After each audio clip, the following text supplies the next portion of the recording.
एक समय की बात है। किसी गांव में एक दर्जी रहता था। वह बहुत गरीब था। वह मन ही मन सोचता था कि इतनी मेहनत करने पर भी पैसे वो जोड़ नहीं पाता। उसने यह गांव छोड़कर किसी शहर की ओर जाने का मन बनाने लगा और वह सोचा कि शायद शहर में जाकर के कोई चमत्कार हो जाए और वह जल्दी से धनवान बन जाए। इतना सोचकर वह शहर के लिए चल पड़ा। दर्जी अभी थोड़ी दूर ही चला था कि उसे रास्ते में एक लकड़हारा मिला जो लकड़ी काट रहा था।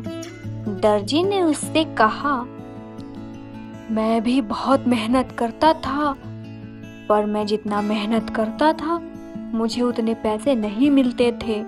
यही सोचकर मैं शहर जा रहा हूँ, तुम भी चलो मेरे साथ।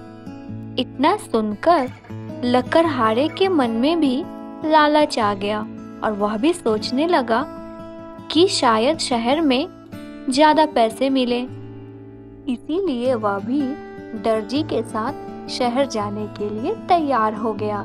अभी वो दोनों थोड़ी दूर ही चले थे, तभी एक कारखाना आया और वहाँ एक बढ़ई कुछ बनाने का प्रयत्न कर रहा था। दर्जी और लकड़हारे को देखकर उसने पूछा, अरे भाइयों, तुम दोनों कहाँ जा रहे हो? तभी लकड़हारे ने कहा, भाई, हम दोनों भी तुम्हारी ही तरह बहुत मेहनत करते थे, किंतु कोई लाभ ना हुआ। अब हम दोनों शहर जाने का फैसला किए हैं। शायद जल्दी धनी बन जाएं या कोई और रास्ता मिल जाए। बढ़ई ने भी अपने औजार फेंके और कहा, चलो, मैं भी चलूंगा तुम्हारे साथ। तीनों मित्र आगे चल पड़े और उन्हें भूख लगी। तीनों वहीं रास्ते में एक जगह रुककर खाना बनाने लगे। उसी समय एक बूढ़ी औरत वहां आ पहुंची और वह सब आपस में बातें करने लगे।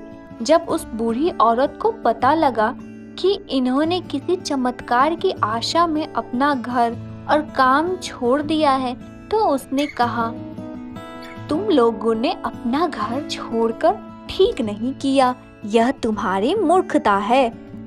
उस बुढ़िया की बातों को नजरअंदाज करते हुए दर्जी ने कहा, यदि भाग्यवश हमें कोई परी मिल जाए और उसके वरदान से हम रातों रात धनवान हो जाएं।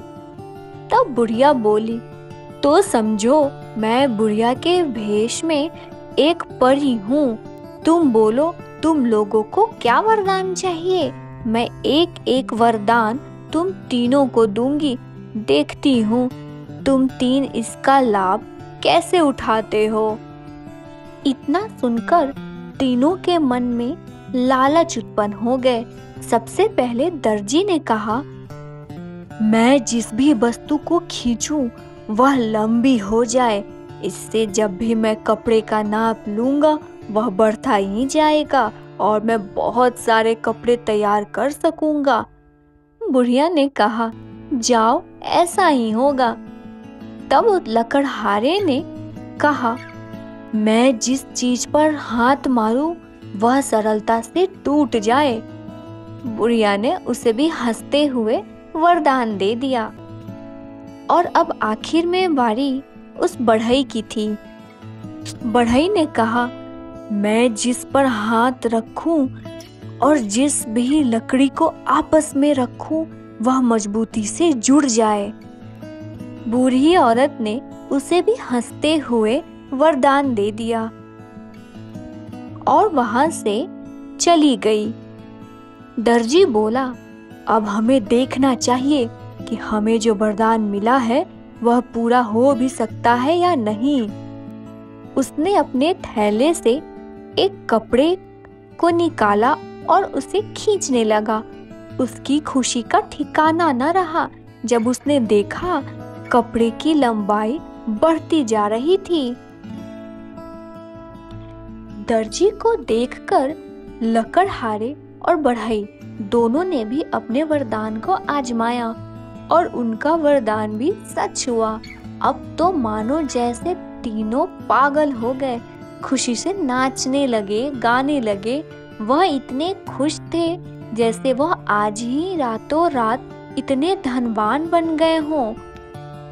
और नाचते नाचते दर्जी का हाथ अचानक से उसके नाक पे लग गया।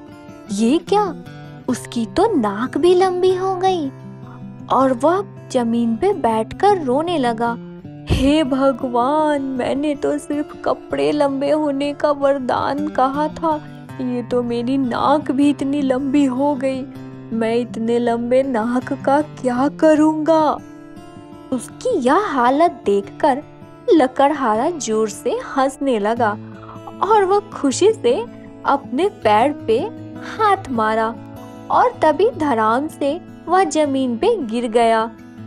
क्योंकि लकड़हारे ने भी यह वरदान मांगी थी कि वह जिस चीज को भी छुए वो धड़ाम से टूट जाए, इसलिए उसका पैर टूट गया था। अब अपने दोनों दोस्तों की ऐसी दुर्गति देखकर बढ़ई सोचा कि वह उस बुढ़िया को पकड़कर लेकर आएगा और उन्हें कहेगा कि अपने वरदान वापस ले लो। लेकिन वह जैसे ही चलने की कोशिश किया, वह चल ही नहीं पा रहा था क्योंकि उसके दोनों पैर आपस में जुड़ गए थे। अब तीनों मिलकर रोने लगे और उन तीनों को अपनी गलती का एहसास हो गया था। तभी वहां एक परी आई और उस परी ने उन तीनों को देखकर कहा, देखो, वरदान मांगने से पहले बहुत कुछ सोचना समझना चाहिए। उसने उन तीनों को पहले की अवस्था में लाने के लिए पहले उनसे पूछा, अब बोलो, मैं अपना वरदान वापस ले लूं ताकि तुम फिर पहले की तरह रह सको। तो तीनों मित्र गिड़गिड़ाने लगे, हाँ हाँ, हमें पहले जैसा कर दो। परी ने अपना वरदान वापस ले लिया। तीनों मित्रों ने कहा, अब वे इधर उधर धन की लालच में नहीं भटकेंगे और अपने काम में मन लगाएंगे। वे तीनों अपने अपने घरों को लौट गए और परी से वादा किया कि अब वह लोग अपनी मेहनत से धन कमाएंगे।